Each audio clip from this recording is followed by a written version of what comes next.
আসসালামু আলাইকুম। কি অবস্থা সবার? রোজা রমজানের মাসে সারাদিন রোজা রেখে ইফতারের পরে শরীরটা যেন একদম বিছানায় হেলে পড়ে, একদম ক্লান্ত লাগে। আর এই ক্লান্ত দূর করার জন্য কিন্তু আমরা বাসায় খুবই স্বাস্থ্যকর আর খুবই স্ট্রং একটা এনার্জি পাউডার বানিয়ে নিতে পারি, যেটা আমাদের স্বাস্থ্যের পাশাপাশি আমাদের ক্লান্তি এক ঝটকাতেই দূর করে দেবে। সেজন্য আমাদের প্রথমে প্রয়োজন এই যে তিসি বীজ। এই তিসি বীজ কিন্তু অনেক উপকারী। ক্লান্তি দূর করা তো পরের কথা, আমাদের স্বাস্থ্য, স্কিন, চুল সবকিছুর জন্য কিন্তু এই তিসি সিড অনেক উপকারী। এটা ভেজে খুবই অল্প আছে ভেজে নেব। তারপরে আমরা দিয়ে দিচ্ছি এখানে মিষ্টি কুমড়ার বীজ আর সূর্যমুখীর বীজ।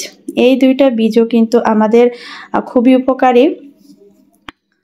এই আমি যে আজকে আপনাদের সাথে যেই পাউডার রেসিপিটা শেয়ার করব, এই রেসিপিটা আসলে আমাদের স্বাস্থ্যের পাশাপাশি স্কিন এবং চুলের জন্য খুবই উপকারী। তো সূর্যমুখী আর কুমড়োর বীজটা ভেজে তারপরে আমি ভেজে নিচ্ছি এখানে বাদামটা ভাজা হয়ে গেলে এখানে আমি আমন্ড বাদাম কিছুক্ষণ 2-3 মিনিট আমন্ড বাদামটা লো হিটে ভেজে তারপর এখানে পোস্ত বাদাম এবং কাজু বাদাম একসাথে ভেজে নিয়েছি। এটা ভাজা হওয়ার পরে চুলাটা অফ করে তারপরে হাঁড়িটা গরম থাকা অবস্থায় আমি 2 টেবিল চামচ এখানে সাদা তিল ব্যবহার করছি।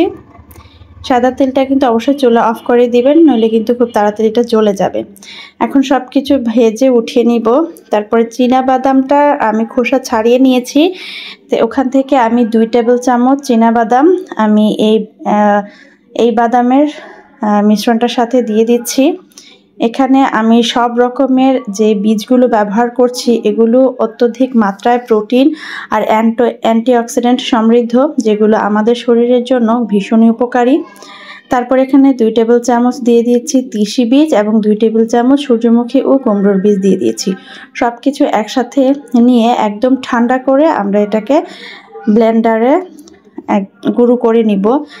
আর একটা জিনিস খেয়াল রাখবেন, এই সবগুলো বীজই কিন্তু তেল বীজ। তো ব্লেন্ডারে গুঁড়ো করার সময় একাধারে কিন্তু অনেকক্ষণ ধরে ব্লেন্ডার চালাবেন না। কয়েক সেকেন্ড পর পর ব্লেন্ডারটা ঘুরিয়ে নেবেন, না হলে কিন্তু এটাতে তেল ছেড়ে দিবে। কারণ তেল বীজ কিন্তু বেশিক্ষণ ব্লেন্ড করলে তেল ছেড়ে দেয়। তো আমি ওরকম করে ব্লেন্ড করে নিয়েছি।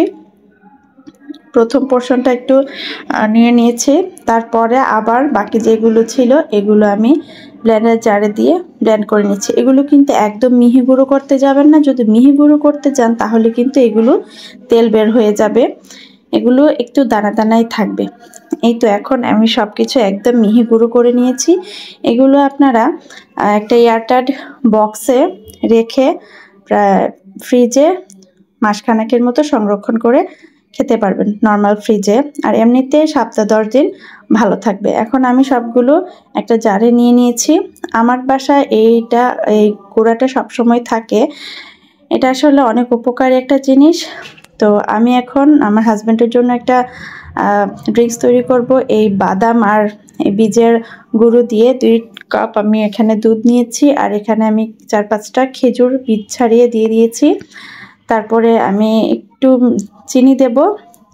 আপনারা না চাইলে চিনি নাও দিতে পারেন, শুধু খেজুরের মিষ্টিটাই হয়ে যাবে। তারপরে 2 টেবিল চামচ দিয়ে দিচ্ছি গুঁড়ো দুধ একটু টেস্ট বাড়ানোর জন্য, আর এখানে 3 টেবিল চামচ দিয়ে দিয়েছি এই বাদাম আর এই গুঁড়াটা।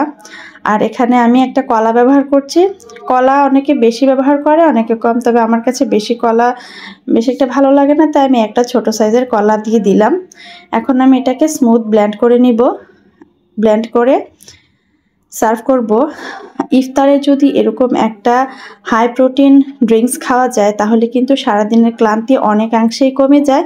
আমি এটাকে আরও বুস্ট করার জন্য আমি 2 চা চামচ এখানে চিয়া সিড দিয়েছি। আপনারা চাইলে দিতে পারেন, না দিলেও সমস্যা নেই।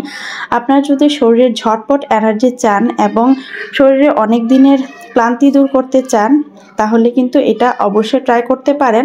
আপনারা একাধারে 1 সপ্তাহ এটাকে সেবন করে দেখুন, খুব ভালো একটা উপকার পাবেন। চুলের পাশাপাশি স্বাস্থ্যে কিন্তু অনেক উপকারে আসে এটা। তো আজ এই পর্যন্তই, দেখা হচ্ছে অন্য কোনো আয়োজনে। আর যদি ভিডিওটা ভালো লাগে অবশ্যই কিন্তু একটা লাইক, কমেন্ট, শেয়ার দিয়ে পাশে থাকবেন। আল্লাহ হাফেজ, ধন্যবাদ।